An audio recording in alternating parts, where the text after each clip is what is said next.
batin. Ba'dul ulama itu nguningakeun kieu salasun lisal bil iman. Tarku syukri ala nikmatil iman. Tarkul khauf ala fautil iman. Wa ayyadzima ahlal Islam. Saur ba'dul ulama nguningakeun aya tilu perkara anu ngakibatkeun kana leupasna iman. Nuka hiji tarku syukri ala nikmatil iman. Munome teh ninggalkeun syukuran kana nikmat iman. Di mana geus ibadah cara syukuran, di mana salat cara syukuran, maca Quran cara syukuran, tah eta teh kadah naon? Kadah disyukuran. Nu kadua tarkul khauf ala fautil iman. Hartosna ninggalkeun rasa sieun kana leupasna iman. Di mana orang seueur dosa enggal-enggal istighfar. Jadi di mana orang seueur dosa istighfar ayeuna, midamal dosa ayeuna istighfar ayeuna. Dosa ayeuna mah ibu lir ibarat hujan ngagebret. Saur ulama mutakhirin dosa ayeuna mah lir ibarat hujan ngagebret. Naon margina? Margi ayeuna mah jalmi nu teu midamal dosa oge kacepretan ku dosa. Upami kapungkur mah aman. Ibu gaduh murang kali, batur budak batur mah genggengan, ngiringan briges, dianting, ditato budak batur mah.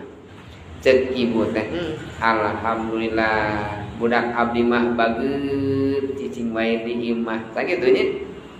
Sing horeng budak nate bager mah bager cing di imah, ternyata gaul nate di mana? Lain di luar tapi dina HP. Ya, teu apal keur naon eta budak keur nyawa HP-na. Ya.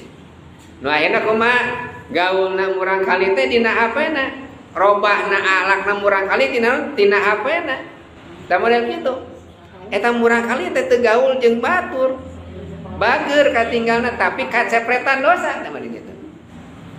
Urang mungkin teu angkat ka tempat-tempat anu awon, teu angkat ka diskotik, teu sumping ka tempat-tempat anu arawon. Tapi di jiwakos tempat anu awon ge tiasa sumping ka urang di zaman ayeuna mah.